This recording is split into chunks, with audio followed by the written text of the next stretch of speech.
Você já parou para pensar no impacto que a pornografia pode ter na vida das pessoas? Para alguns pode gerar culpa, afetar o relacionamento, trazer perda de controle e até sofrimento psicológico. Eu sou Fernanda Tomás, assessora de marketing com foco em psicologia. E eu sou Marcele Carvalho, doutora em saúde mental. Hoje a gente vai descomplicar o uso da pornografia, entendendo quando ela pode ser apenas recreativa e quando passa a se tornar um problema. E esse episódio é um oferecimento da Clínica Foco, que oferece terapia com psicólogos qualificados e acolhedores. Para saber mais sobre os atendimentos, é só escanear o QR Code aqui na tela e acessar o site. E para essa conversa, recebemos o chefe de cozinha, Diogo Berlim, que vai compartilhar a sua experiência pessoal com o uso da pornografia e como isso impactou a sua vida. E também vai estar com a gente o psicólogo Antônio Carvalho. Autor e especialista em terapia cognitivo-comportamental. Ele é autor de livros e artigos sobre sexualidade e terapia cognitiva sexual. Ele vai explicar o que acontece na mente, no comportamento e nas emoções de quem enfrenta dificuldades com o uso da pornografia e trazer orientações baseadas em evidência.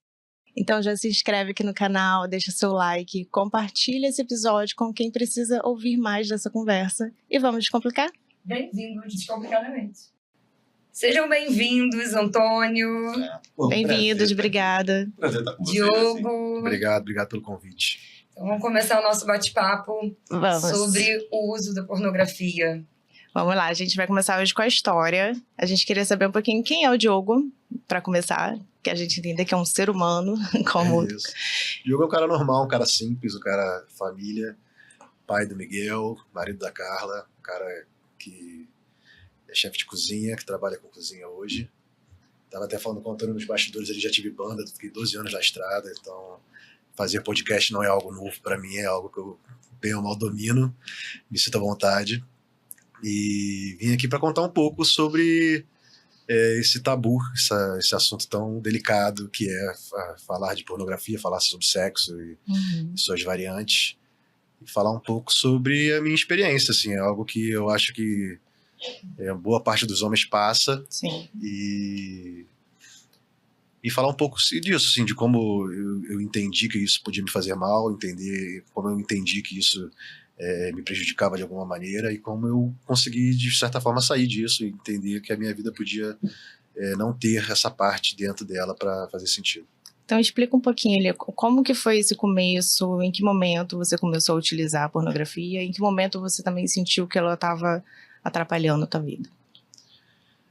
Eu comecei jovem, acho que como quase todo homem, assim, vou falar mais como homem por questões assim de entender o lado do masculino, mas eu não sei pra mulher como é que funciona. Comecei jovem, sei lá, 13, 14 anos, alguma coisa assim, passava na TV, né, era algo que a internet, já tinha acesso à internet, mas era mais difícil, então... Tinha que esperar lá meia-noite para conectar. Certo das redes de televisão que passavam. E nunca entendi como algo que me fizesse mal, assim, na verdade foi algo que eu fui levando ao longo da minha vida, de forma natural, nunca entendi aquilo como algo negativo.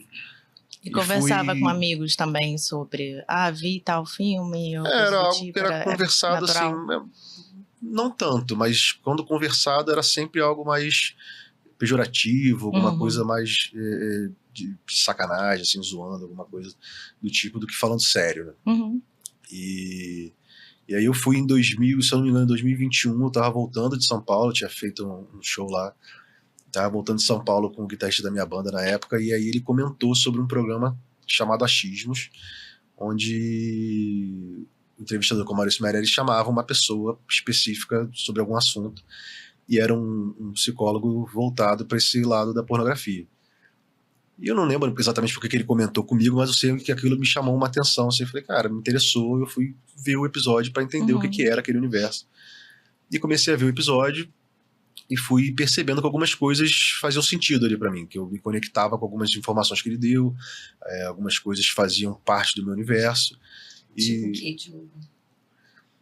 Tipo, acessar a pornografia de forma quase que automática em alguns momentos, da questão do estereótipo, de comparações, de você se ver dentro do filme pornô e você querer reproduzir aquele comportamento, Uma coisa assim que é bastante tóxica dentro do universo masculino, do que a gente leva, assim. Não aconteceu comigo, mas eu sei que tem muita questão do estereótipo também da mulher, né, de você querer sempre uma mulher do mesmo jeito que é dentro dos vídeos. Isso comigo nunca aconteceu, mas sei que é bastante normal. Então esse tipo de coisa foi batendo ali enquanto eu estava vendo o programa.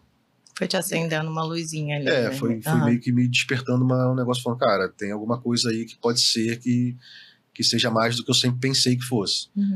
E aí esse psicólogo dava eu não sei exatamente se era um curso, se era alguma coisa assim, mas era uma mentoria, sei lá. E aí falava assim, 21 dias sem pornografia para você se livrar disso de vez, né? Tem um estudo que fala sobre 21 dias para qualquer coisa, né? Qualquer atividade, quando você passa a fazer 21 dias, você cria uma rotina no seu corpo que você consegue reproduzir ela mais vezes, seja para academia, para estudo, para qualquer coisa. E aí eu falei, cara, vou ver como é que funciona isso, entender exatamente aonde eu posso mudar a minha vida nesse sentido. E comecei a fazer ali a mentoria dele. Se eu não me engano, só consegui exatamente 21 dias na terceira vez, né? As outras vezes eu falhava ali em algum momento. E eu lembro que assim, o primeiro dia era você se livrar de alguns gatilhos. Então, sei lá, não levar o celular para o banheiro, porque é uma arma que você tem ali, tá na sua mão, você tem acesso a tudo dentro do celular, e aí quando você leva ele para o banheiro, você está disponível para usá-lo para alguma coisa. Antes de você terminar de falar essa parte, já que a gente já vai entrar mais na parte ali do tratamento, a gente saber um pouquinho do Antônio, né? Sim. Antônio, pode esclarecer pra gente um pouquinho, né? Quando esse consumo da pornografia pode virar um problema? Sabe, quando a gente pensa em pornografia... Só um minutinho. Puxa um pouquinho o microfone pra frente, por favor. Quando a gente pensa em pornografia, a gente tem que fazer uma distinção entre o que é erótico e o que é pornográfico. Então, na nossa sociedade, as pessoas demonizam muito a pornografia. E aí acabam demonizando também o erotismo. Então, a gente entende que quando a gente começa a conversar aqui sobre pornografia, é importante a gente pautar o que é erótico e o que é pornográfico.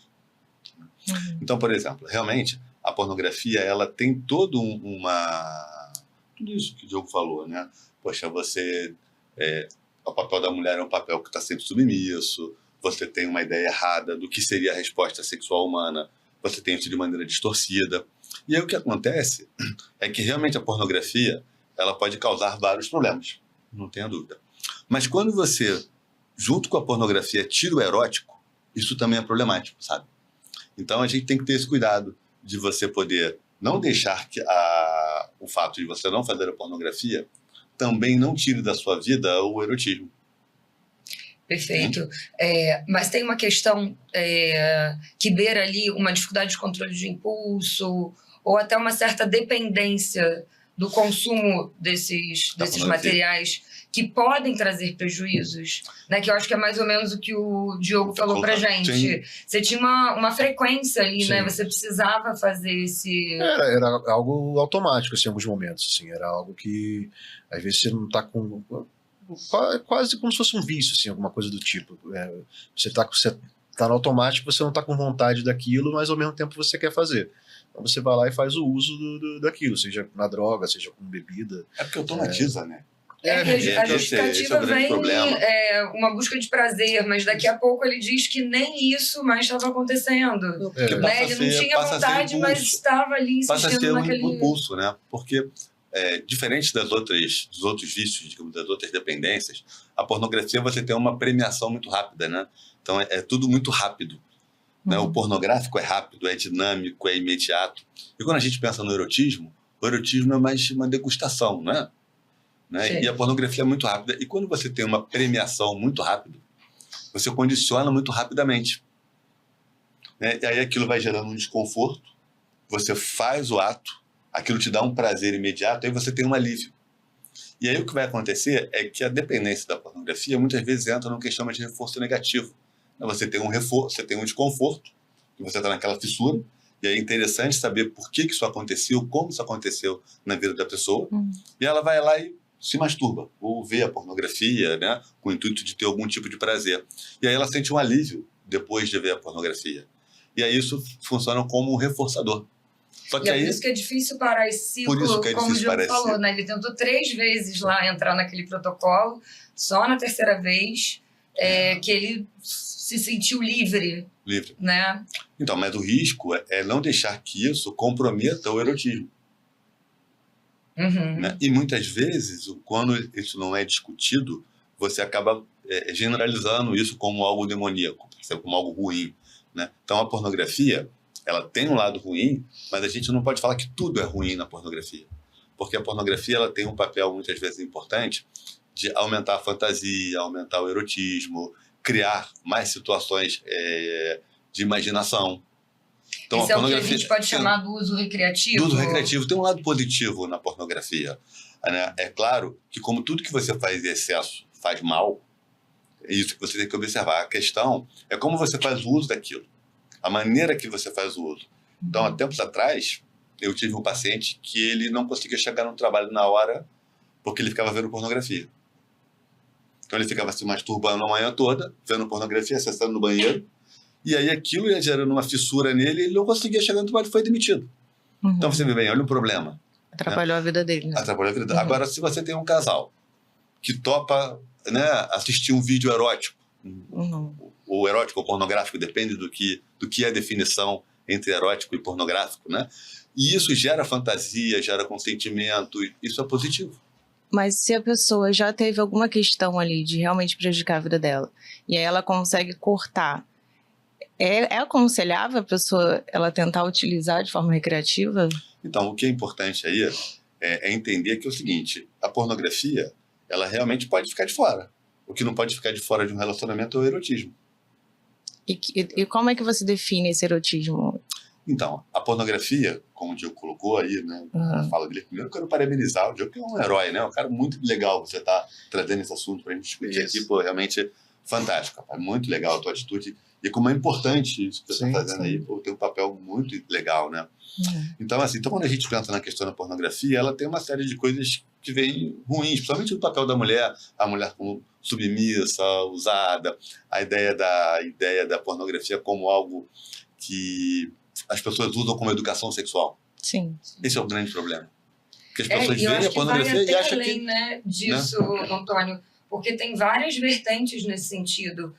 O próprio Diogo, né, citou numa conversa antes aqui do podcast a questão do quanto isso criava uma pressão de performance, de comparação, né, ali no momento da vida real, né, no ato sexual. E a gente pensa, né, além desse papel submisso da mulher, essa pressão aí, né, sobre a performance do homem, a gente pensa em comportamentos violentos que são vistos como eróticos, a gente pode pensar nessa hipersexualização racial, por exemplo, de pessoas negras, latinas, minorias, né? de minorias, de corpos padronizados, que nem sempre né, essa diversidade não é representada. Então, acho que quando você fala sobre essas dificuldades né, em relação ao consumo desse conteúdo, esses temas eles são muito preponderantes. Né? Sim. E aí eu queria que vocês falassem um pouquinho e ouvir um pouco da experiência também do Diogo sobre isso. Aproveitar que a Marcele falou, né, essa parte da comparação, como é que foi ele para você, principalmente na adolescência? Você começou a consumir, você já era sexualmente ativo? Como é que foi isso? Não era sexualmente ativo ainda na época. Eu acho que a questão da comparação é uma das, pelo menos para mim, foi uma das principais questões assim, que eu lidei ao longo do tempo. Porque eu sempre fui um corpo fora do padrão, sempre fui mais gordinho, então isso me incomodava até determinado ponto. Quando eu comecei a me relacionar com mulheres, eu comecei a entender que, pô, beleza, talvez eu não precise ter o corpo perfeito para conseguir me relacionar com as pessoas. Eu posso ser só o Diogo normal e lidar com isso de uma maneira saudável. Mas a comparação, ela entra em vários fatores, no corpo, no tamanho do pênis, na performance. São vários fatores ali que ditam a vida de muitos homens e é algo que, como a gente até falou nesse primeiro papo, assim, é algo que não é conversado, é algo que não é falado dentro do universo masculino. Eu tive num bar ontem com 3 amigos meus e é algo que não é falado, a gente não senta e conversa sobre sexo. Quem conta um conto, aumenta um ponto. Exatamente. Se falar é para se vangloriar de alguma coisa, para falar que, eu peguei fulana, eu vou trazer com fulana, não sei o quê. Então é sempre dessa forma, nunca é uma forma saudável do tipo, pô, tô com problema no meu relacionamento, sabe? Em casa tá difícil, a gente, pô, não tá legal o sexo, não tá bom, eu não tô conseguindo corresponder da maneira que eu acho. Não tem um papo sério sobre isso, é algo que é muito velado, assim, é algo que realmente não acontece dentro de uma mesa de bar, no papo entre homens, assim, e acho que até dentro do próprio relacionamento é algo que é muito difícil de ser falado, assim. Eu demorei muito a falar com a minha esposa sobre expor minhas questões, minhas fraquezas, é algo que você se sente muito exposto, isso te bota numa situação de vulnerabilidade muito alta, e você às vezes não quer. Você é ensinado como homem que você não pode ser vulnerável, você tem que ser forte o tempo todo, você tem que estar presente o tempo todo, você tem que como o Antônio falou, você tem que fazer exatamente a performance que está ali no vídeo pornô, você tem que durar 1 hora, 1h30, fazer aquilo acontecer e vira para cá e vira para lá, e humanamente isso não acontece. A gente sabe que é aterrorizante, né? Se você parar para pensar nos impactos. Impactos na saúde sexual do homem, sabe? Porque quando você vê o filme pornô, é importante entender que o Xvideo é a plataforma mais assistida no mundo. Eu já vi isso. Interessante, né? Como as pessoas consomem. Plataforma em geral? De comparação geral? Mais que Netflix. É o lugar. Então, olha só que dado importante. A gente não pode negar isso, né? As pessoas assistem. Está na vida das pessoas isso, né? Então, é importante uma psicoeducação. É importante uma educação. Porque, por exemplo, eu posso assistir um filme, eu assisto o Super-Homem. Mas eu não vou querer voar igual o Super-Homem, porque eu sei que aquilo é um filme, né? Mas por que eu assisto o pornô e quero ser igual o cara do filme pornô? Porque falta educação sexual. Então, se tiver educação sexual, você pode assistir o pornô, que aquilo não vai impactar você, porque você sabe que aquilo ali é uma fantasia, aquilo é um filme. Como você vê lá, o 007, como você vê os outros filmes. Ninguém quer pular do helicóptero igual o... Como é que é o nome dele? Como é que é o nome do... Tom Cruise, né? Agora o cara quer ter um pau igual do Kid Bengala, né? Quer dizer, então, isso é uma questão onde você falta informação. E aí você tem toda essa questão do estereótipo do papel do macho. E tem uma questão marcante, que é muito importante, é porque no vídeo pornô, a ereção do homem vem muito rápido. O cara já está pronto. Muitas vezes começa o filme e o cara já está pronto. E isso dá a ilusão para o homem de que a ereção vai acontecer rápido. Olha o mal que a pornografia causa. Quer dizer, dá uma ereção de que a ereção tem que ser rápida. E, no fundo, a ereção ela vem de uma consequência de um erotismo. Eu preciso de um tempo para que a ereção aconteça, para que ela venha. E quando você tem o erotismo mais ou menos é isso, né? Ele é lento, ele é sensual, ele é afetivo, né? Ele tem a ver com a questão do amor. Já a pornografia é um consumo mais fast food, né? Digamos que é isso, né? A pornografia é um fast food.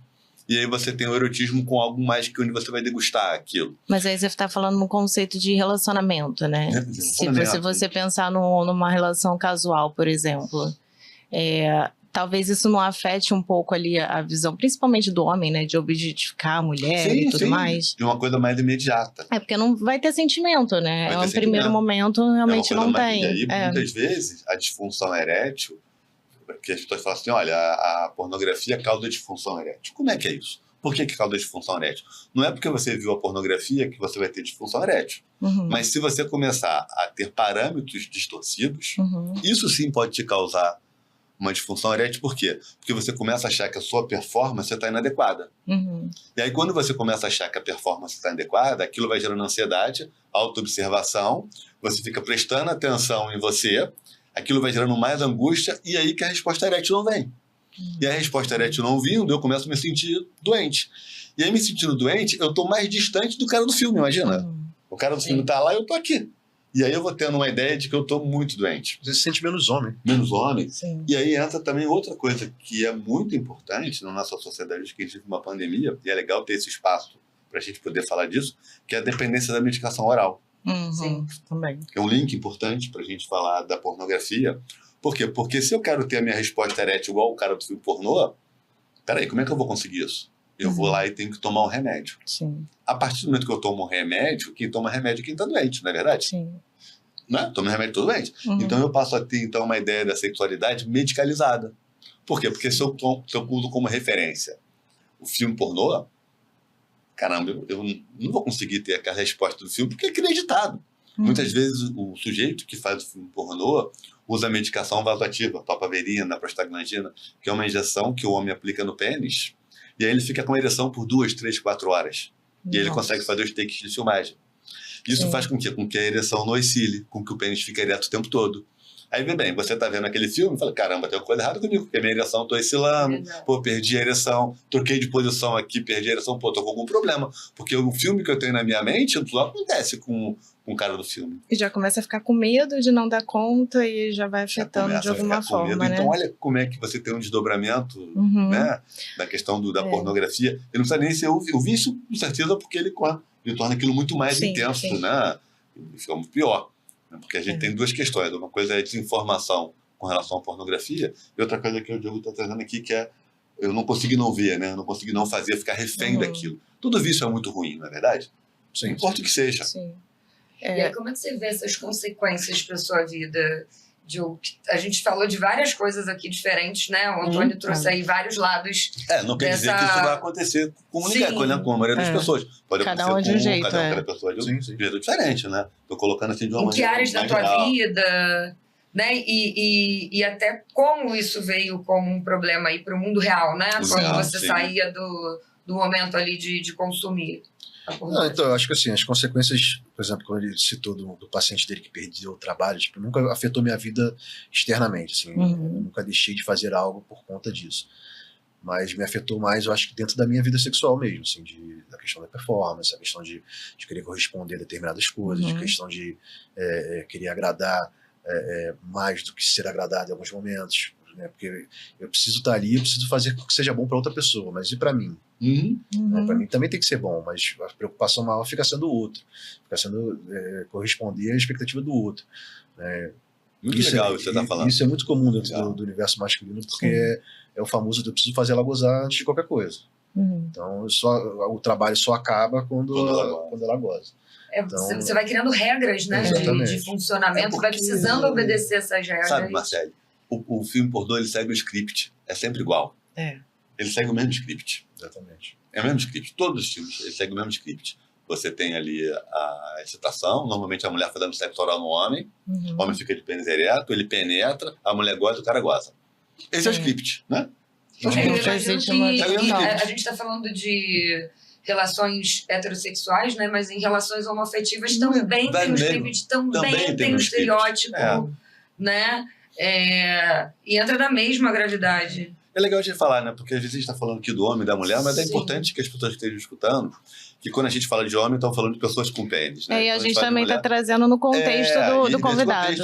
E que assim, não é para ninguém se sentir fora da nossa conversa, né? Porque a gente sabe que existem mulheres que não têm vagina e homens que não têm pênis. Sim, né? Mas quando a gente está se reportando aqui, a gente está falando nesse contexto, né? Para que as pessoas não se sintam excluídas da nossa conversa. Sim, a gente sempre avisa isso, mesmo, porque a gente legal, traz... para ninguém se sentir excluído do que a gente está conversando. A gente traz aqui na história do convidado, exatamente. Eu queria...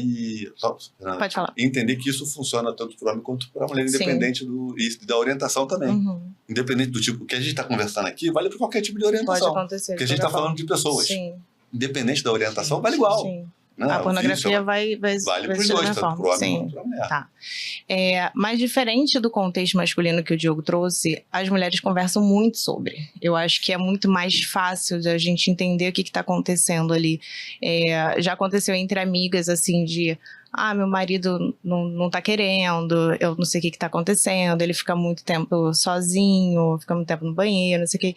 E a gente trazer esse contexto. Será que não é um vício de pornografia? Será que não tá acontecendo alguma coisa nesse sentido? Sim. E depois, com o tempo, desenrolar, realmente era isso que estava afetando. Dentro disso que você falou, desculpa te cortar, pode falar. Mas nesse curso que eu fiz de 21 dias, eu não sei o dado exato, mas a maior parte das pessoas eram mulheres que faziam para ajudar seus parceiros. Porque o parceiro não tinha coragem, não tinha... Legal demais, não tinha autoconfiança para entrar naquilo ali e tentar se livrar. Então, a esposa dele entrava e falava, ó, você tem que fazer isso. Ó, agora você tem que fazer isso. Porque é um negócio que o cara conseguia abrir para a esposa dele, conseguia conversar com a parceira dele, mas ele não conseguia dar o segundo passo. Então, a mulher dava esse passo por ele. Então, isso mostra muito quanto a mulher está mais pronta nesse sentido para lidar com essas questões do que o homem sempre esteve. Tá? É porque o homem vai se afastando. Assim, quando ele vai vendo só a pornografia, ele fica muito distante da realidade. E aí, como ele passa a ter referências distorcidas, o primeiro indício da dependência é que ele tem um afastamento da vida afetiva e da vida amorosa. E aí a parceira sente, não é nem que a parceira está sentindo falta do sexo, ela está sentindo falta da presença do parceiro, né, junto ali. E se a relação for homossexual também, é do parceiro também, dependente da orientação. A falta do outro. Né? E a falta do outro como um todo. Por quê? Porque como a minha referência está muito distante, eu não me aproximo porque vai que a pessoa quer. Né? E aí tem outra coisa também da gente entender por que as pessoas começam a entrar no vício da pornografia, né? Por que aquilo começa, em que contexto aquilo acontece, como aquilo é feito. E aí quando você faz lá esse workshop de 21 dias sem, você consegue perceber, pô, por que eu tô, isso, inclusive isso é uma das estratégias de tratamento, né? Você vai bolando estratégias de tratamento, isso é uma delas, para que a pessoa possa entender, a gente chama de prevenção de resposta. Né? Bem parecido com um transtorno obsessivo compulsivo. Você faz a prevenção de resposta e aí você vai trabalhando com essa pessoa a dificuldade que ela tem de fazer aquilo. E aí ela vai tomando mais clareza do tamanho do problema. Quando você chega e fala assim, olha, eu queria que você ficasse uma semana sem fazer. Aí ela chega na consulta e fala, pô, não consegui. Eu falei, pô, legal, vamos conversar. O que estava acontecendo? Qual era a dificuldade? Como é que você se sentiu? Quais foram os pensamentos que você teve com relação a isso? O que geralmente leva a pessoa a dar esse primeiro passo e o que vai fazendo essa manutenção, né? Eu imagino que o primeiro passo geralmente é isso. Vou ali ver como é que vou ter uma experiência prazerosa e isso pode se generalizar como? O que você percebe aí na tua vasta experiência? Tudo que gera vício é bom, né? Senão não gera vício.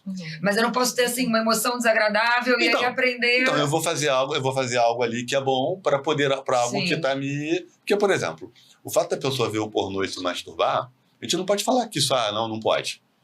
A grande questão é que contexto você faz isso. Então, digamos, eu estou me sentindo muito angustiado, eu estou me sentindo rejeitado, eu acho que eu não tenho ninguém, e aí eu vou lá e fico na masturbação. E eu não me regulo emocionalmente, eu não revejo as minhas crenças, os meus valores e não me direciono na minha vida. Ou eu estou usando o vício para me regular emocionalmente. Sim. Essa é a grande questão. Isso. Então eu começo a usar aquele comportamento como regulador, só que é um regulador muito ruim, na verdade. Você não regula coisa nenhuma, né? Você regula no primeiro momento ele fake e aquilo... Tá tapando buraco, tá tapando buraco, perfeito. Então, uma das coisas que a gente observa é como a pessoa está fazendo aquilo. Porque essa que é a definição quando a gente pega as definições do manuais, né? Certo. Não é o ato de ver como as consequências que aquilo causa na pessoa. E a gente vai fugindo dessas definições quadradinhas ali do DSM e vai trabalhando o individual. Né? Como isso te atrapalha, como isso impacta no teu relacionamento, como isso está impactando na tua vida afetiva, como isso impacta na tua autoestima. E aí sim, aí a gente individualiza. Porque se não atrapalha na autoestima, a gente tem uma definição muito rápida para entender o que é normal e o que é normal nessa questão da sexualidade. A definição é a seguinte: se não gera dano físico, nem dano psíquico, é normal. Então, se você tem um padrão de comportamento, não está te gerando dano físico, não está te gerando dano psíquico, eu não posso chegar para você e falar, olha, você está enquadrada no DSM. Por quê? Porque se não gera dano físico, não gera dano psíquico, é normal. Mas e se a pessoa, de repente, ela não percebe como que tá afetando? Porque o jogo, por exemplo, ele falou que só conseguiu perceber algumas coisas depois de assistir ali o programa, né? Sim, e muitas vezes também afeta o outro, né? Enquanto eu não tenho esse insight, quero, por exemplo, reproduzir esses papéis, eu tô causando um dano ao meu parceiro, à minha parceira, né? Então, mas aí o que vai acontecer? Quando você percebe isso, você sinaliza para a pessoa, olha, você está gerando dano físico, está gerando dano psíquico, e muitas vezes a outra pessoa está dando input de que tem um problema. É que às vezes isso está tão impregnado na dinâmica da pessoa que ela não percebe. É igual a questão do álcool. Sim. Né? Muitas vezes a pessoa fala, não, eu bebo todo dia de noite para relaxar, e ela não está entendendo que aquilo está gerando um dano para ela. Ela acha que é ótimo, mas está gerando um dano. A grande diferença do álcool e das drogas é porque a gente acaba vendo que ela tem uma questão ali, ela fica transtornada, agora a pornografia... Pode ser um uso extremamente velado, né? Totalmente. E aí eu acho que a gente entra no contexto atual, né, Fernanda? O Diogo falou que quando ele começou esse consumo, né, tinha que esperar a hora do programa passar na TV. Agora está no nosso bolso, na nossa mão, o tempo todo, qualquer conteúdo disponível. O consumo da pornografia está muito fácil. Isso mudou para você quando esse acesso... Você notou um impacto diferente quando esse acesso era mais fácil, mais simples? Com certeza. Acho que quanto mais fácil foi ficando, maior o consumo foi sendo. Assim, é algo que a gente falou, assim, qualquer lugar você pode acessar. Se você quiser entrar no banheiro do shopping e entrar e acessar, nada vai me impedir. Você entra numa cabine de banheiro do shopping, ninguém está ali com você. Ninguém pode te julgar. Você se quiser, bota um fone de ouvido e vai curtir sua vida. Então é algo que é diferente das drogas e da bebida, que é algo que geralmente é mais externo, é algo feito na frente dos outros, as pessoas acabam vendo aquele comportamento. É algo que, por exemplo, quando eu sentei para conversar com a minha esposa, ela nunca imaginou que eu tivesse alguma questão relacionada a isso. Nunca passou na cabeça dela que eu pudesse... Foi uma total surpresa. Total, nunca passou na cabeça, tipo, caraca, será que ele tem algum... Não, nunca passou. Então, quando eu fui falar com ela, quando eu consegui faço terapia há muitos anos. E ela é psicóloga. E ela é psicóloga. E, obviamente, que isso me ajudou também na questão de conseguir me abrir. Mas, quando eu consegui ter a coragem de conversar com ela, foi algo que foi surpreendente para ela também. Ela entender aquilo, lidar, porque, óbvio que ela é psicóloga, mas ela é um ser humano também. Sim, entender, ali ela essa é diferenciação das coisas. Tem a sexualidade dela. Sim. Além disso, tem todo o lado dela também. Então é algo que eu acho que quanto mais fácil ficou, mais fácil foi de acessar em qualquer momento, qualquer hora, qualquer lugar. Eu acho que é algo que assim, não sei onde a tecnologia vai parar, mas a questão é que a sensação que dá é que cada vez vai ficar mais fácil, cada vez vai ficar mais tranquilo em relação a isso. Pode aumentar o desafio de ter esse insight e de buscar um caminho que seja... A nossa geração foi bem aos poucos, né? Foi aumentando ali aos poucos. A gente pegou bem a transição das coisas acontecendo. Agora é tudo muito assim, tudo muito líquido, né? Eu falei também no nosso papo anterior, eu tenho um filho hoje de 3 anos. Sim. E óbvio que é uma preocupação minha ali na frente, que ele tem como o Antônio falou, uma educação sexual. Eu quero poder conversar com ele sobre, poder falar com ele. Um diálogo que as gerações passadas não tinham com os filhos. Era algo muito velado, assim. Eu lembro de, assim, a conversa que eu tinha em casa era minha mãe que trabalhava no Ministério da Saúde, ela chegava com um pacote de camisinha no Ministério da Saúde e jogava no meu armário, do tipo, tem que usar. Mas não tinha uma conversa. Não era algo que ela chegava para mim e falava assim... Pra quê, como, não tinha nada. Não era isso. Ela jogava ali porque ela recebia lá no Ministério da Saúde, então, tipo assim, tem que usar. Sabe? Eu tô dando uma dica. Mas não tinha uma conversa. E é algo que eu olho para o Miguel hoje e falo, cara, eu quero ter essa conversa com ele, quero poder ter essa conversa com ele. Eu quero ter embasamento para falar para ele o que pô, não, isso aqui... O Antônio falou, lógico que existe o uso recreativo. E eu acho quase que impossível que ele não vá experimentar isso em algum momento da vida dele. Mas entender o limite da coisa, entender aonde que aquilo pode passar a prejudicá-lo e onde não. Onde você pode fazer só uso recreativo mesmo. Diogo, em algum momento você preferiu utilizar a pornografia do que ter o sexo real? Ou isso não aconteceu por você? Sim, já teve vezes, em alguns momentos, assim, E o que passava na tua cabeça? Era tipo assim, que é mais rápido? Alguma coisa do tipo? Acho que na verdade não é nem mais rápido. Eu acho que a questão ali é... Você sozinho, você não deve nada a ninguém.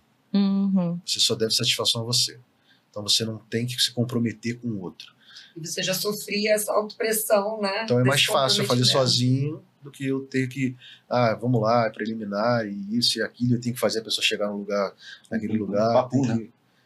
Não, sozinho sou eu e eu. Se eu quiser levar 10 minutos eu levo, se eu quiser levar 1 hora eu levo, se eu quiser levar 2 minutos eu levo. Não tem a pressão de ninguém, ninguém tá me vendo, ninguém tá me julgando. Então é muito mais fácil de lidar. Então é um caminho natural. A performance está impregnada na nossa cultura, né? Uhum. Como isso é forte. Por isso que, quando a gente atende os casais, o ponto que a gente discute é sempre na questão do erotismo. Porque quando você observa tudo isso aí, o que está perdido muitas vezes nos casais é o erótico. E aí, como está entrelaçado com a pornografia, para tudo. Então, a busca do erótico, ela vai no contraponto com a pornografia. Percebe? Então, assim, hoje a gente tem aí, muitas vezes, um viés religioso, né, em relação à pornografia. Nós temos aí uma população, mais de 30%, né, de evangélicos no país. E eu gosto muito de citar, quando meus pacientes são evangélicos, uma passagem da Bíblia muito legal, que é Cantares de Salomão. Não sei se vocês conhecem Cantares de Salomão. Não. Pô, é lindo. Cantares de Salomão é lindo. É altamente erótico. Se você pegar, né, quem está escutando a gente, pegar a Bíblia e abrir Cantares de Salomão, vai conseguir entender legal o que eu estou falando de erotismo. Está lá na Bíblia. Esse é outro ponto importante que você tocou, né, Antônio? A questão das nossas crenças, nossos valores ainda terem alguma interferência, né, nesse tipo de comportamento e trazerem ainda mais dano e prejuízo. Né? Por isso a importância da educação, né, Marcelo? Sim. Diogo passou por alguma questão nesse sentido, de sentir culpa, ali depois de fazer esse consumo, ou de ter alguma questão religiosa, ou enfim, Não, que envolvesse...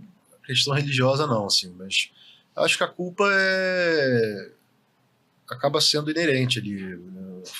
O Antônio falou aquela hora, você faz o uso, você tem um prazer imediato, e aí logo depois às vezes vem a culpa, do tipo, pô, não queria ter feito. O que eu fiz, precisava. né? Precisava, exatamente. Entendeu? Então, vem a culpa nesse sentido. Você tinha um automatismo assim, da rotina mesmo, de chegar em casa e tomar banho, aí precisar fazer de tomar banho? Geralmente na hora que você precisa tomar banho, assim, é uma hora que você está mais sozinho, que você tem essa liberdade com o seu corpo ali, com isso, e foi o que a gente falou da facilidade do celular, né, de você levar para o banheiro. Então, antigamente, eu lembro que quando eu comecei a fazer uso da pornografia, era algo que era muito até recreativo, assim, porque eu tinha que esperar aquela hora certa, para esperar passar no canal, para ver se o vídeo ia me agradar, se não ia me agradar. Então, é completamente diferente do que é hoje. Hoje é muito fácil, tudo é muito fácil. E você tinha essa questão também de, por exemplo, antigamente passava na TV, você tinha que ficar esperando a história passar até começar realmente o ato, Sala né? especial, Fernanda. Sala especial era o nome do programa. Do meu tempo, tinha sala especial. 11 horas. Mas tem toda uma história, né? O filme normalmente tem uma história. E o que eu já ouvi falar muito, assim, é de que hoje em dia, como tem muito vídeo, então a pessoa acessa já vai direto pra parte, aí já não tá dando mais ereção ali, ela pula pra outro vídeo e assim vai. Isso aconteceu com você em algum momento? Geralmente, teve uma vez que eu falei brincando assim, com os amigos meus que geralmente você termina a masturbação com 7 abas abertas ainda, que você não termina de ver. Mas é isso, sim, você vai sempre buscando pela cena que mais te agrada. Então você vai pulando até chegar no lugar que melhor se identifica com aquilo. Sim. Entendeu? Sim, sei lá, vai ter o cara que vai buscar mais a parte do sexo oral, vai ter o que vai buscar mais o sexo anal e por aí vai. Então é natural que você busque aquela cena mais ligada ao que você gosta. Desculpa te interromper. Isso pode interferir de alguma forma, por exemplo, o cara tá ali mudando a mulher o tempo inteiro nos filmes.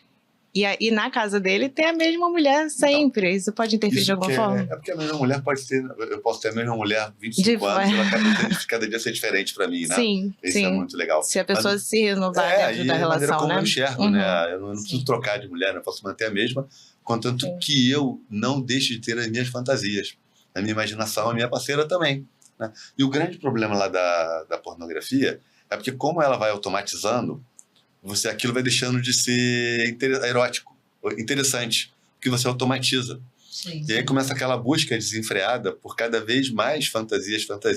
E aí quando você faz uma fantasia muito distante da tua realidade, então digamos, a minha mulher é loura, se eu assisto pornografia com mulher negra, vai ficar muito distante da minha parceira, né? Quer dizer, então aquilo fica distante, é o que acontece. Eu faço fantasia com aquele contexto, com a mulher asiática, a mulher negra, a mulher baixa, a mulher alta, né? E eu faço fantasia com aquilo. Quando eu faço aquela fantasia masturbatória, eu gozo. Quando eu gozo, eu faço um emparelhamento, um condicionamento com aquela situação erótica. Então, aquela situação erótica que eu estou vendo me excita. Porque eu estou condicionando, percebe? Bem behaviorismo mesmo, né? Eu vejo aquilo ali, eu gozo, eu tenho uma premiação, eu emparelho. O que vai acontecer? Aqui eu não estou fazendo isso. Então aqui vai perdendo o encanto para mim. Sim. Por quê? Porque eu não tenho essa fantasia. E aí que entra o ponto da gente trabalhar com os casais esse processo da fantasia, trabalhar o processo da intimidade, trabalhar com a minha parceira o que me excita, o que excita ela, o que é bom para ela. E aí eu vou desenvolvendo essa fantasia erótica com a minha parceria, vamos dizer assim, né? Com a minha parceria. E conforme eu vou desenvolvendo essa fantasia erótica com a minha parceria e vou gozando junto com ela, ela vai gozando junto comigo, a gente vai emparelhando. E aí o que vai acontecer? Quando eu encosto em minha parceria, vem aquele tesão. Porque eu fiz um emparelhamento de fantasia com ela. Mas para poder fazer esse emparelhamento de fantasia com a minha parceria, eu preciso ter intimidade. Sim. E intimidade passa por ser assertivo, passa por eu poder ter disponibilidade para poder conversar, passa por eu ter medo, não ter medo do que o outro vai pensar, eu não ser julgado. E é isso que a gente constrói numa relação de carinho, de afeto, de amor, de compromisso. Muitas vezes, muita gente simplifica essa questão colocando o foco apenas no comportamento, né? Como se fosse uma simples questão de controle de impulso. Sim. Então, vou ter um método ali para reduzir esse consumo como se somente isso fosse me afastar. Mas a questão é muito mais complexa. Muito mais complexa. Né? Você trouxe aí vários nuances, né? pontos que precisam ser verificados. Mas aqui você vai vendo que o tratamento da compulsão, né? Se a gente vou fazer um paralelo, porque eu costumo falar assim, apesar de trabalhar com sexualidade há mais de 35 anos, eu nunca falo que eu sou sexólogo. Eu sou um terapeuta cognitivo que, por acaso, trabalha com sexualidade. Então, eu continuo muito próximo, né, da terapia cognitiva, estudando a terapia cognitiva, estudando os movimentos da terapia cognitiva, né? Então, se a gente for pegar esse modelo da prevenção de resposta, que é quando eu falo assim, olha, você não pode fazer. E a gente fosse fazer um paralelo disso com o tratamento do transtorno obsessivo-compulsivo, lembra, gente, como era o tratamento do transtorno obsessivo-compulsivo quando você era estagiário lá do Bernard? Há anos atrás, a gente fazia prevenção de resposta, né? Depois a gente começou a perceber que não dava certo. Para algumas pessoas aquilo não funcionava. Só aquilo não Só a prevenção de resposta não funcionava. Não, para algumas pessoas dava certo. Sim. Para outras não, porque o modelo da prevenção de resposta, você não faz, a ansiedade sobe e depois ela cai, né? Para algumas pessoas funciona bem, para outras pessoas não. Então a gente começou a perceber que tinha que trabalhar o conceito da cognição, que é isso que o Diego está colocando. Poxa, o que me faz mal, o que é a compulsão, como aquilo me incomoda, né? E no toque também, né? A gente começou a trabalhar com os pacientes que têm transtorno obsessivo-compulsivo, o que é o transtorno obsessivo, como aquilo se processa, o que acontece quando a pessoa faz aquilo, né? Quando você faz o ritual, o que acontece com o teu corpo, né? E a gente começou a explicar isso aí. Também percebemos que para algumas pessoas funcionava bem e para outras não. Aí a gente deu um outro passo no tratamento do transtorno obsessivo. A gente começou a trabalhar o desconforto. Né? Então a gente trabalha um modelo comportamental, um modelo cognitivo e agora um modelo de aceitação do desconforto. Né? E aí a ideia é o seguinte, eu quero poder lavar minha mão. Eu quero poder assistir a pornografia. Aí aquilo me gera um desconforto. Eu entendi que eu não posso fazer aquilo, que aquilo está fazendo mal na minha vida. Aí aquilo vai me gerar um desconforto muito grande. Algumas pessoas não conseguem lidar com o desconforto, por várias questões na vida. E todo o trabalho terapêutico é você ensinar essa pessoa a lidar com esse desconforto, a aceitar esse desconforto. E a partir do momento que ela vai aprendendo a lidar com esse desconforto e aceitando esse desconforto vai ficando menor, vai sendo mais fácil para ela tomar as rédeas do comportamento que ela tem. Então, nessa situação da compulsão, da pornografia, uma das coisas que é muito interessante é como você lida com o desconforto. Isso é muito difícil. Assim, tem que dar os parabéns aqui, Diogo, porque realmente não é um processo fácil, porque você tem uma premiação muito rápida, porque não é só você lavar a mão e diminuir a ansiedade. Você fez a compulsão e ainda teve a premiação do gozo. Então, olha como é que é difícil no sexo. É o mesmo modelo de tratamento. Só que no sexo você tem a premiação do gozo, do orgasmo, da ejaculação. E aí você tem que trabalhar com esse desconforto. E, ao mesmo tempo, você tem que separar o pornográfico do erótico, porque eu também não posso tirar todo o erotismo da minha vida. Olha, então é um assunto... Nisso tudo, eu ainda acrescentaria mais uma coisa, aí me corrija se eu estiver errada, né? Muitas vezes a gente esquece de olhar o nosso direcionamento mesmo. Sim. Que é a questão do que é significativo na nossa vida. E é o que você falou da parceria, né? O quanto os meus valores estão alinhados ali com o relacionamento que eu estou vivendo valores, e né? como eu estou me direcionando ou me afastando dos meus valores em relação àquele relacionamento ou à minha vida como um todo.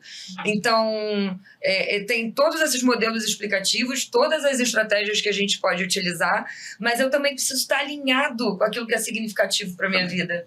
Né? E às vezes é muito difícil, porque é isso. Eu só vou conter um comportamento, eu só vou tolerar o desconforto, a frustração, né? Usar uma forma mais interessante de regular a minha emoção se eu estiver direcionada para alguma coisa que faz sentido para mim. Né? Então, às vezes, descobrir isso pode ser o grande diferencial, que aí sim vai me ajudar a entrar nisso tudo aí que o Antônio falou, né? Para quem não é da área, são os princípios básicos da terapia de terceira onda, né?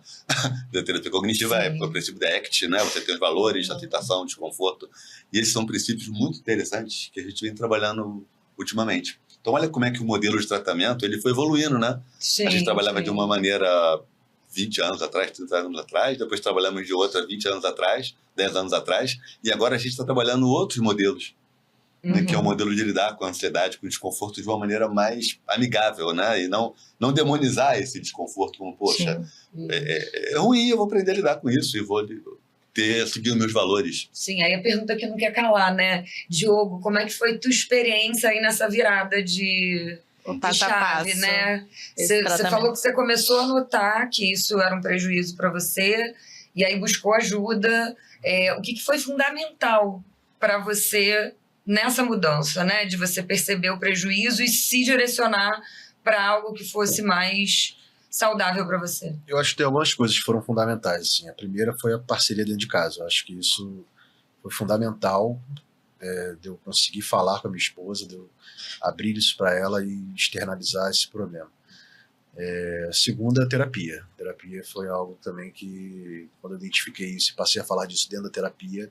Até então, você nunca tinha levado esse contexto? Não era algo que eu levava, assim. Tá. Eu falava eventualmente sobre sexo, meu relacionamento em casa, alguma coisa do tipo, mas não levava essa questão da pornografia em si. Uhum. E foi super importante também. E eu acho que a principal foi perceber os danos, assim. Acho que quando você percebe... porque a Fernanda falou assim, às vezes a gente não tem noção, mas eu acho que a gente sempre tem noção. De alguma forma, inconsciente, a gente sabe que aquilo... Então o Diogo lá de trás já sabia que aquilo ali não era tão legal. Mas foi o que o Antônio falou, tem a recompensa muito rápido. Então você esquece. Sim. Você faz o uso e fala, tá bom, depois eu resolvo isso. Você vai postergando aquilo. Né? Então, quando eu entendi que aquilo... Ou tem aquela noção do quando eu quiser parar, eu paro? Esse tipo de coisa assim? Tem isso. Tem também? Como Tinha. todo viciado. Né? Como todo viciado. Sim. Também tem isso. Tem essa questão do... Uhum. Se eu não quiser ver, eu não vejo. Mas quando você vê, você já tá vendo. Então tem essa questão também. E aí foi quando eu fiz essa mudança, assim, quando eu percebi, na verdade, assim, não é uma mudança, óbvio, mas foi algo que eu percebi simplesmente que eu não precisava daquilo para continuar a minha vida. É algo que eu falei, cara, não acrescenta em nada hoje na minha vida, assim. Talvez tenha acrescentado lá atrás, talvez tenha mostrado alguma coisa de interessante até, alguma coisa legal, ele falou para não demonizar isso, mas hoje não fazia mais sentido. E aí, quando eu consegui ficar os 21 dias sem, falei, cara, beleza, eu consigo até me masturbar sem, porque isso era uma coisa que acontece, você começa a ficar condicionado de só conseguir se masturbar com aquilo. Né? Então você começa a entender que você não precisa daquilo para absolutamente nada. E foi quando teve essa virada, e foi quando eu decidi ficar sem. E, assim, hoje, se eu tiver que ver um vídeo, por exemplo, se eu decidir com a minha esposa que a gente vai ver, eu acho que é algo que não me faria mal. Tá?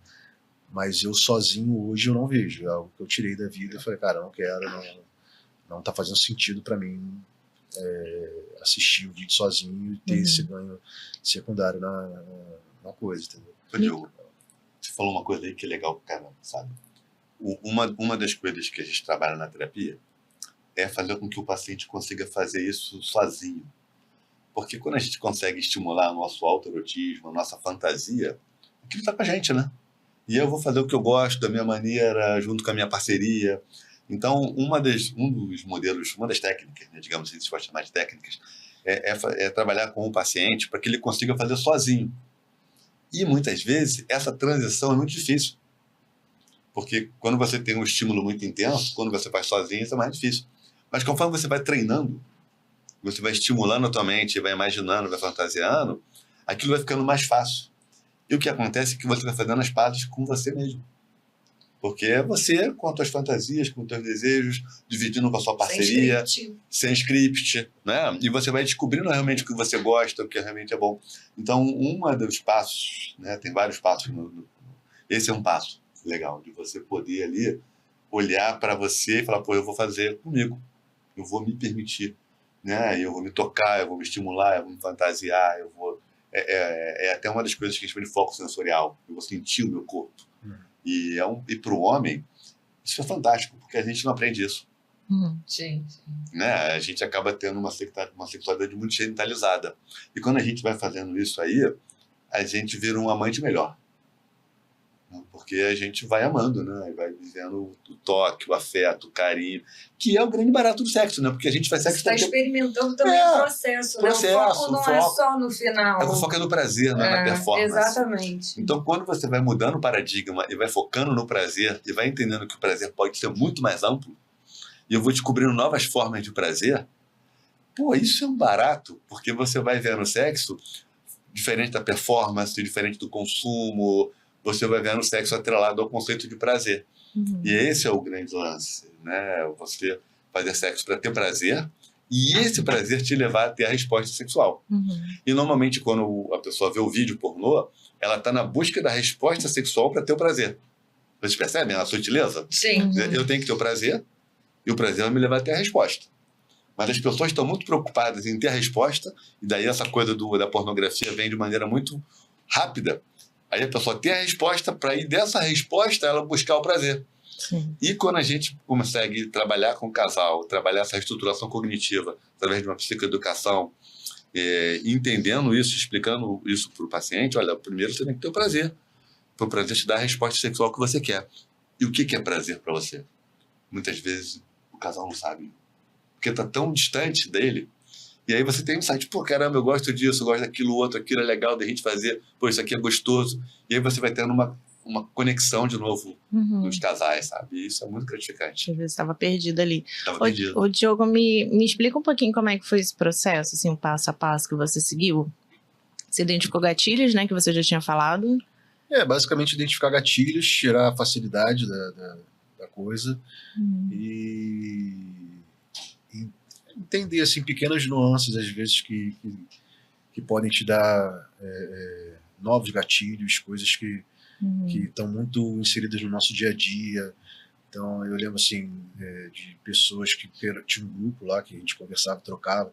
Então, por exemplo, tinha gente que, quando ia para academia, voltava e aquilo era um baita gatilho, porque ele via a mulher com uma roupa mais justa, tal. Então aquilo para ele era um gatilho. O cara não podia ir para academia porque não é que não podia, mas ele ia, mas na volta da academia virava um negócio. Tinha outro que era na praia, porque ele via as mulheres de biquíni e aí sensualizava mais do que, eu acho que mais objetificava do que sensualizava. E aí dava mais vontade de ver. Dava mais vontade. Então, assim, são vários pequenos gatilhos que as pessoas têm, que, assim, dos mais variados tipos, pelo que eu troquei na época, assim, pelo que eu conversei.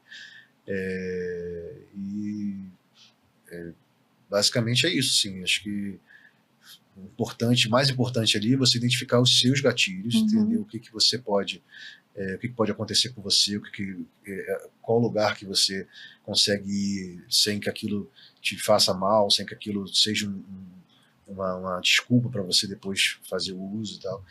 Então, eu acho que a busca pelos gatilhos é a coisa mais importante, assim, dentro desse conceito todo. Aí você começou, em algum momento você não conseguiu. Você lembra quantos dias foram depois que você tentou a primeira vez? O primeiro foi muito rápido, foi, sei lá, 3 dias. 4. E o que você pensou assim na hora? Tipo, vou fazer, depois eu recomeço? Ou isso. foi meio que automático? Não, total. Depois eu tô aí para eu recomeçar quantas vezes eu quiser. Então, foi algo muito natural, assim. A segunda vez eu não lembro exatamente a quantidade de dias, mas eu lembro que foi alguma situação, assim, de alguma angústia, alguma coisa que me causou, que eu falei, cara, quer saber? Vou resolver isso de outra forma. E aí você vai e faz uso, assim. E aí na terceira vez foi que eu consegui, de fato, passar os 21 dias e, enfim, meio que me libertar disso, assim, de de forma mais concreta. Você sentiu que realmente funcionou dessa forma. E você falou que não teve prejuízo na tua vida sexual com a tua esposa antes, mas você sentiu que depois melhorou de alguma forma? Melhorou, acho que melhora. Acho que a coisa do Antônio falou do toque, da parceria, porque eu não tenho tesão na minha mulher só porque ela tá sem roupa. Eu tenho tesão porque ela sai de manhã, vai trabalhar, ela volta, ela conta pra mim como é que foi o dia dela, ela vai na academia, ela vai não sei aonde, a gente vai tomar um sorvete junto, te cuida do nosso filho. Então tudo isso junto é que dá o tesão no casal, não é só o físico. Então a gente passou a ter mais conversa, a gente passou a falar mais sobre, a gente passou a ter uma preocupação maior em relação ao Miguel, de como vai ser isso lá na frente, como é que a gente vai conversar isso com ele. Então tudo isso junto vai fazendo com que a química fique melhor, fique maior. Então acho que a tendência é sempre melhorar, assim. O diálogo dentro de casa, acho que melhora muito a questão do sexo, sabe?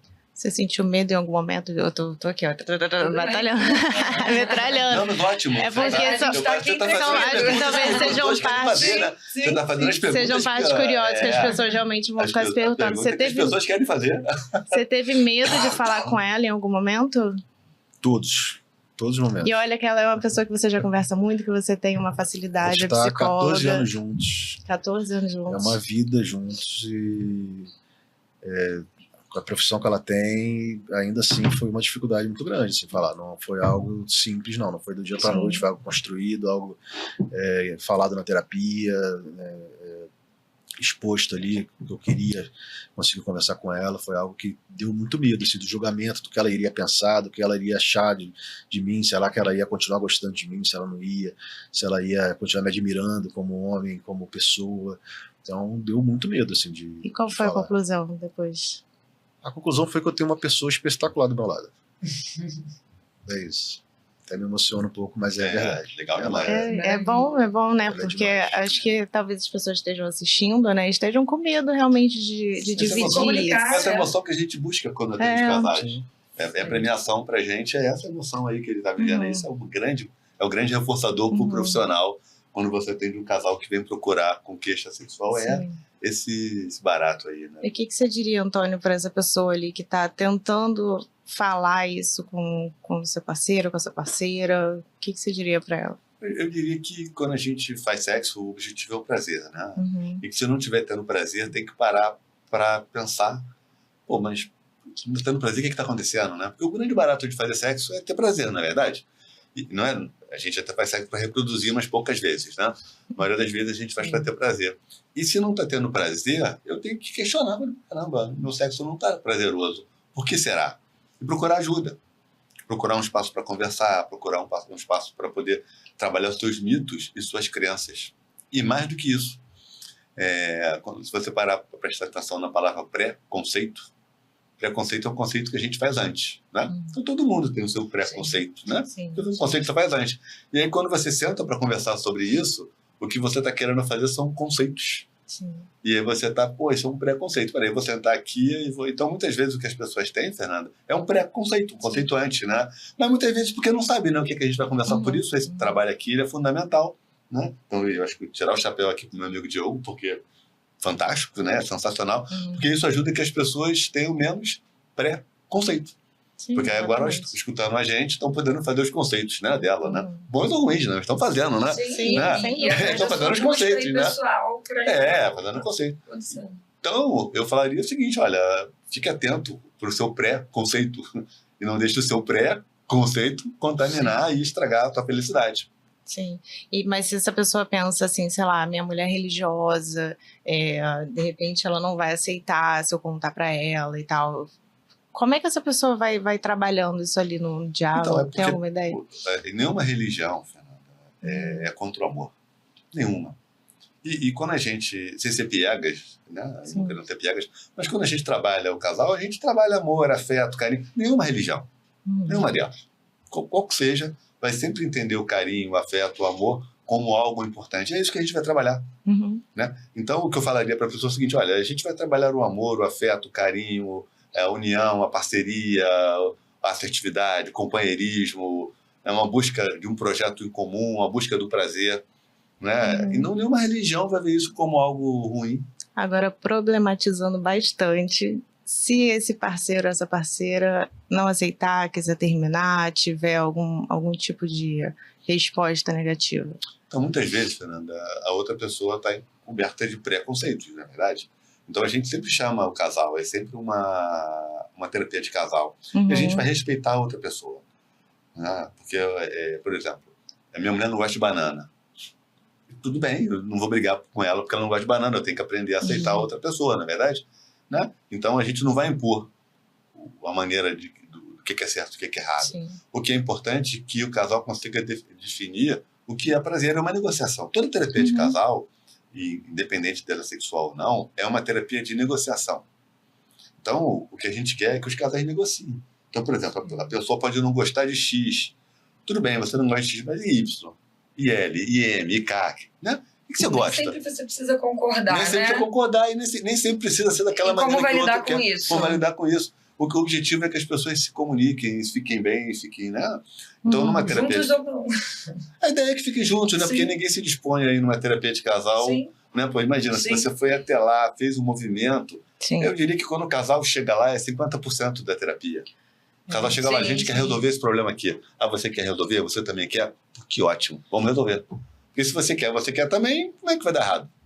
É uma visão muito otimista. Eu tenho uma visão muito positiva da terapia de casal, né? Mas eu acho que no exemplo que a Fernanda trouxe, né, tem uma inflexibilidade aí. Se não for resolvida, ok, né? Em geral, a gente vai trabalhar para que essa pessoa fique mais flexível, né? Sim. Porque o casamento é isso, né? É uma negociação. Né? Uma relação de casal, uma relação de negociação. Eu diria que as relações, em geral, são relações de negociação. Se você tem uma pessoa muito rígida, é legal você entender por que aquilo para aquela pessoa tem esse peso, a história daquilo na vida da pessoa, né? E aí tem que ter empatia também no outro, né? Então é isso, né? É você trabalhar empatia, compaixão e autocompaixão. Né? Mas basicamente você vai discutir a habilidade do outro, se colocar no lugar do outro, entender por que talvez aquela pessoa esteja tão rígida e negociar. Né? É um processo. Isso que você está colocando realmente preocupa muitas pessoas. Sim. E eu ainda vou puxar uma outra coisa aqui, que o nosso episódio mais acessado do podcast é o episódio de álcool e outras drogas. Mas quem mais acessa são os codependentes, não são os reais dependentes, porque são sempre as pessoas que estão tentando ajudar os dependentes. Então eu tenho quase certeza de que esse episódio também vai ser mais acessado pelos parceiros e parceiras que estão sentindo que tem alguma coisa acontecendo, né? Já visto o exemplo que o próprio Diogo trouxe, né? Quando ele que as mulheres, no caso da esposa do Diogo, ela não percebeu antes, né? Ela realmente não sentiu diferença nenhuma. Nunca teve nada que tenha sido conversado antes. Até quando eu contei, houve uma surpresa, assim. Então, não foi algo que eu deixei transparecer de alguma forma. Assim. Sim. Mas pode estar afetando alguns relacionamentos e talvez essas esposas estejam tentando ali um caminho para falar com esse parceiro. Um caminho, né? Para poder chegar ali. E isso é muito interessante, né? Porque acontece assim, né? A mulher pega o homem pela mão e fala, vamos lá resolver esse problema. E é assim que funciona. Mas aí também tem... Eu tô problematizando tudo, né? Mas vamos puxar aqui o máximo que a gente puder ajudar as pessoas. Porque, assim, pelo que eu já vi de histórias, né? Da pessoa chegar meio que acusando, é um problema. Ou da pessoa ficar, tipo, mas você também, né? Fica fazendo isso o tempo inteiro. Essa coisa da piadinha, às vezes, também não funciona, né? Então, assim, qual a forma mais assertiva, de repente, dessa mulher chegar pra falar com o parceiro, uma coisa muito legal. Que é uma das primeiras coisas que a gente faz na terapia de casal, é ensinar o outro a se colocar no lugar do outro e o importante é como a outra pessoa está se sentindo, né? Então, por exemplo, você pode fazer alguma coisa para a tua parceria e você ter certeza que você fez o melhor possível. E aí você está na terapia tentando me convencer, o terapeuta que está ali ou o outro, de que aquilo foi o melhor possível. Mas você não está atenta o que a outra pessoa está sentindo. E de repente você está fazendo o seu melhor, mas não é o que o outro está sentindo. Né? E aí a gente vai parar e perguntar assim, mas o que você acha que a sua parceira está sentindo, ou seu parceiro está sentindo? E aí a pessoa fala assim, não sei. Então, é importante você saber o que o outro está sentindo, como é que o outro sente. Então esse é um ponto-chave dentro de uma terapia de casal, porque a gente vai nortear a comunicação, fazendo com que o outro entenda o que o outro está sentindo. Porque eu posso te fazer um elogio, né? Eu falei que você estava muito bonita, né? Lembra? A gente começou aqui, você está muito bonita, Fernanda. E você pode se sentir mal. E, esse cara tá me sacaneando, esse cara quer abusar, quer que tá falando de mim e tal. Então, o importante para mim é como é que você se sentiu. Sim. Né? Pô, se você fala, pô, Antônio, obrigado, achei legal, né? Pô, beleza, minha comunicação foi legal.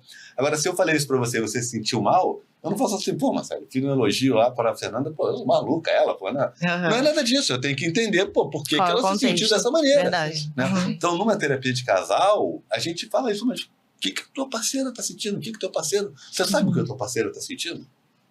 Então, quando a gente desenvolve essa habilidade, a conversa muda. Então, vamos perguntar agora pro Diogo.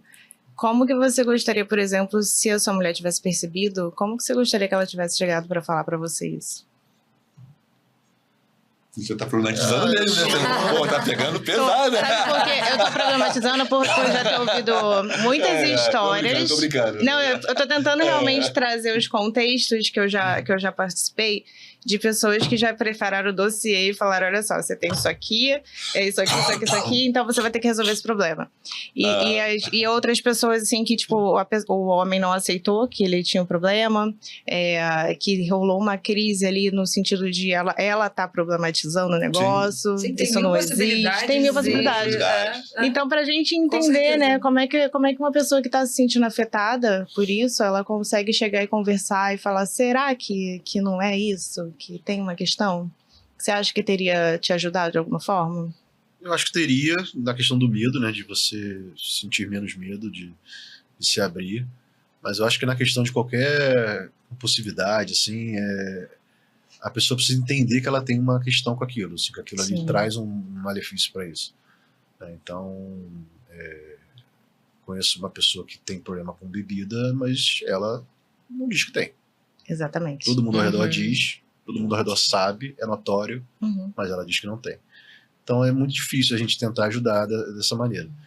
Então eu acho que a maneira, se tem uma maneira certa, sei lá, comigo seria a maneira ideal, seria chegar e questionar, de fato. Eu acho que quando você questiona a pessoa, ela se põe obrigada a pensar naquilo. Então, tipo, vem cá, você não acha que você tem uma questão com isso? Pensa sozinho aí, depois você me dá a resposta, alguma coisa assim.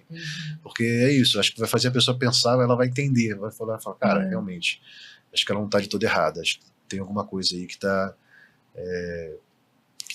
enfim, me trazendo alguma coisa ruim, tá me fazendo mal. E por outro lado, né, para essas pessoas que ainda negam o problema, né, como foi uma realidade para você durante um bom tempo, o que você diria hoje para essa pessoa?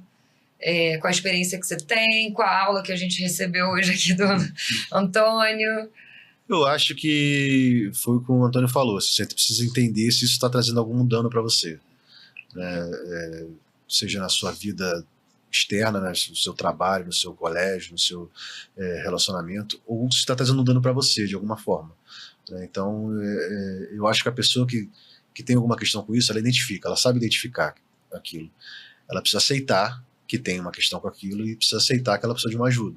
E essa ajuda é a terapia, ou é o parceiro, não tem uma forma certa, né? Eu costumo falar muito isso com a Carla, assim, um não anula o outro, a mesa do bar não anula o consultório não anula a mesa do bar. Então você precisa ter formas de lidar com isso melhor, assim. E eu acho que para o universo masculino, eu acho que as pessoas deveriam falar mais. Eu acho que é algo que a gente conversa pouco, que não é dito, não é muito velado, né? Eu lembro que quando a gente comentou na academia que eu ia vir aqui, a primeira coisa que o Luiz falou foi: cara, você é muito corajoso. Diogo é maluco? Mas é verdade. Passar vulnerabilidade, você sofrer com alguma coisa. Né? Foi algo nesse sentido, assim. E o que você respondeu? Eu falei, cara, pra mim hoje falar sobre isso é super normal. O que a gente falou no briefing, né? Se ajudar uma pessoa já tá valendo. Porque quebra paradigma. Se eu puder ajudar alguém. Quando você vem aqui e fala, você quebra paradigma, na verdade, você vai mostrando que nada disso. Olha, isso aí funciona dessa maneira. É o que eu falo lá com o paciente quando chega na primeira consulta. Você vem aqui, pô, realmente, você rompeu o modelo. Porque a gente fala que o corajoso não é aquele que não tem medo, né? O corajoso é aquele que faz as coisas mesmo com medo, né? Isso que é muito interessante. Sim. Só vai. A gente tá um tempão tentando achar alguém para falar de disfunção sexual, a gente não consegue, porque é tabu total. Porque se tiver alguém escutando a gente que queira vir falar, queira participar, bota aqui, ó, comentários. A gente pode conversar. Ou não só a disfunção erétil, mas se tiver alguém dependente da medicação oral. Também, Hoje, eu vou falar, importante hoje é uma esse tema. angústia muito grande do homem. Uhum. Porque imagina, ele toma um remédio para disfunção erétil e aí o remédio não está funcionando mais, ele entra em desespero. E pessoas cada vez mais novas, né? Olha, eu tenho um garoto que nunca transou sem tomar uma medicação oral. Começou a vida sexual com 16, 17 anos. Cada vez mais frequente. E não consegue mais ficar sem tomar o remédio. Então é um problema de saúde pública. Então, se tiver alguém querendo participar, querendo conversar com a gente aqui, eu me coloco à disposição para poder conversar. Super importante, Super né? importante. A gente precisa. Talvez alguém que já tenha passado por um problema e hoje em dia já está já resolvido, né? tá. Então talvez seja mais fácil. Mas dizer que a gente agradece super a tua participação aqui, porque realmente é um tema difícil. Para quem não sabe, Diogo me sugeriu o tema, porque eu realmente não sabia, mas a gente conversando sobre os temas de podcast e tal, ele me sugeriu, eu falei, nossa, ia ser muito legal, e realmente foi um super episódio. Pode ter certeza que teu dever aí foi cumprido. Sim. E muita gente vai se beneficiar e vai... Tomara que isso chegue nas pessoas, tomara que as pessoas se identifiquem, procurem ajuda. Foi o que eu falei, se lá atrás eu tivesse visto o programa que eu vi antes, teria me ajudado antes, mas que bom que eu encontrei ali aquele programa em algum momento. Uhum. E se uma pessoa assistir, já vai ter sido o suficiente. Deixar não sei se já está no final. A gente está se encaminhando para o final. Eu queria que você deixasse o seu recado. Deixar esse recado para todo mundo. Se você sente que isso te prejudica de alguma forma, busca ajuda. Não é fácil, não é tão simples assim. É complicado, é difícil, é doloroso, mas tem jeito. Eu acho que para qualquer tipo de questão relacionada à dependência ou a vício, ou como queira chamar, é algo que tem jeito, assim, mas dói, o processo dói. Não costuma ser rápido, costuma ser algo que você tem que trabalhar bastante. E agradecer também a minha esposa, que, enfim, quando eu falei a primeira vez que eu vim aqui, ela foi um pouco contra. Entendo o lado dela também, da questão da exposição, é difícil, mas foi o que eu falei para ela e falei aqui. Hoje, para mim, é muito tranquilo falar sobre isso. Assim. Então, as pessoas verem e falarem, nossa, o Diogo teve uma questão ali com a pornografia. Para mim, hoje, não é algo que me afeta mais, assim, é algo que eu lido com uma naturalidade, lido como algo que fez parte da minha vida, que entrou na minha vida em algum momento e saiu em outro momento, mas algo que não tem um número, mas eu chutaria que, sei lá, 9 a cada 10 homens passam por problemas similares relacionados a sexo, e principalmente ligado à questão da cobrança interna, assim. Eu acho que isso é o principal ponto, assim. Eu costumo falar que ser mulher deve ser muito mais difícil do que ser homem na sociedade que a gente vive, mas se tem um quesito que o homem é mais difícil ser homem, é a questão do sexo, assim, por questão disso, da gente estar querendo sempre agradar, da performance, do precisar estar sempre presente, do não poder dizer não. Então, eu lembro que, um episódio assim rápido, mas que eu lembro que eu era novo, eu gostava de ver Malhação na Globo. E às vezes um personagem falava não pra menina, assim, eu ficava assim, como assim? Por que ele fala não? A menina é super bonita. Por que sabe, na minha cabeça de adolescente aquilo não entrava. Eu falava, pô, não, você tem que dizer sim. Pô, tem uma mulher bonita querendo te dar um beijo, você não vai dar um beijo. Então era uma coisa que quando eu era novo, assim, eu ficava, cara, eu achava aquilo surreal, e hoje é super compreensível que alguém diga não. Sim. Então, é isso, deixar esse recado e agradecer a minha esposa que, enfim, que a gente conversou. A gente agradece super também. Agradece a confiança também no nosso trabalho. A gente conversou isso ontem na terapia de casal, a gente faz terapia de casal também, a gente conversou isso ontem na terapia de casal sobre o programa. E, enfim, agradecer a vocês também o convite, agradecer ao Antônio pela aula que deu pra gente aqui. Antônio, dá teu recado também. Fala para as pessoas, assim, quem está na dúvida, né, se realmente é um problema, o que ela pode ficar alerta ali, em que momento?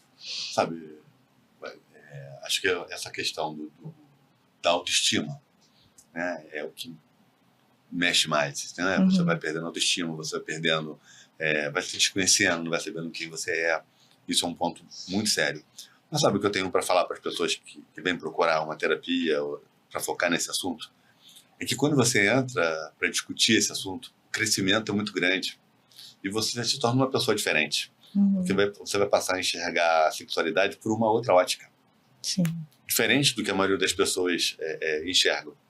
Porque você vai ter que trabalhar coisas que às vezes ficam nessa nossa sociedade ficam perdidas e que elas são super importantes no relacionamento. Então, o olho no olho, o toque, trabalhar os 5 sentidos, né? Então, se você vai ter que trabalhar isso, porque esse é o ponto, né, do prazer, né? A gente busca o prazer através dos sentidos. E aí você desenvolve muito mais a sexualidade, você se torna uma pessoa que você conhece mais, você tem mais facilidade de relacionamento, você faz vínculos mais afetivos, você desenvolve mais a intimidade, porque não tem como resolver essa questão sem esses passos. Então, veja bem, sabe aquela história de você fazer do limão uma limonada? Eu falaria para você o seguinte, se você tem esse limão aí, porra, vamos fazer uma limonada dele. Então eu falaria para você, olha, é um limão, mas dá para fazer uma limonada, porra, sensacional. Vamos evoluir, dá para evoluir muito, né? Dá para fazer uma baita limonada com esse limão aí, entende? Então é isso que eu falaria para essa pessoa, né? De uma maneira muito rápida, assim, né? E eu estou muito feliz de estar aqui. É um prazer estar com vocês. A gente agradece muito. Tá teu recado aí, passa teus contatos. Achei ótimo, né? Passa teu, Antônio. Não, Teu contato assim, de atendimento. vocês vão colocar meus contatos lá, né? Okay. Mas quem quiser me procurar lá para tirar dúvida, procura o Antônio, vai ter o maior prazer. Falar, vi você lá no Descomplicadamente e tal. Aí pode entrar lá no meu Instagram, né? Vocês devem colocar lá embaixo, lá, né? E aí entra lá e fala, vi você no Descomplicadamente, pô, me ajuda, eu vou ter o maior prazer. Me dá muito prazer conversar sobre esse assunto. Eu acho que eu e o Diogo estamos na mesma vibe, né? Eu acho que isso que é legal. Então, assim, precisar da minha ajuda para alguma coisa. E agora você vai voltar, porque o pessoal vai receber o convite e vai se candidatar. Se eu puder ajudar, contem comigo aí, que vai ser um maior prazer. Bem, obrigado. O Diogo quer dar teu recado também do seu negócio? Posso falar? Pode, claro que pode. Inclusive, gente, ó, passo sufoco vendo o Instagram, porque ele faz uns pães recheados, assim, maravilhosos. Eu fico lá sofrendo mesmo. A pessoa que não pode contar aí. Então, quem quiser ver é @opãozone. É um pão recheado, congelado, sabe? Tem 30 centímetros, são 12 sabores entre doces e salgados. E, enfim, só pedir lá que a gente entrega em casa, tá tudo certo. Segue o Instagram lá pra vocês ficarem com água na boca também, quando ele corta, vem recheio. Maravilhoso. Que vontade. E conta pra gente, como é que foi sentar do lado de cá? Como é que você se sentiu? Confortável agora. Como você se sentiu? Mas, Sasha, não pense que você não precisa voltar, tá bom? Não, eu vou perguntar pra você também, Fernanda, como é que você se sentiu, que eu achei que você conduziu isso aí de uma maneira exemplar, muito legal. Obrigada. Né? Uma maneira sensacional, muito legal mesmo, muito bom. 39º já. Estamos chegando lá. Depois eu passo pra de novo. Muito bom. Mas adorei. Gente, obrigada, muito obrigada. Fernanda, obrigada a vocês. Obrigada a quem ficou assistindo. Deixa seu comentário aqui embaixo, diz pra gente se te ajudou, diz os temas que vocês querem trazer aqui também. E o próximo episódio com a Marcele de novo aqui com a gente, que a gente não vai deixar ela correr. Obrigada. Até a próxima. Um grande abraço pra vocês, tudo de bom. Maravilha.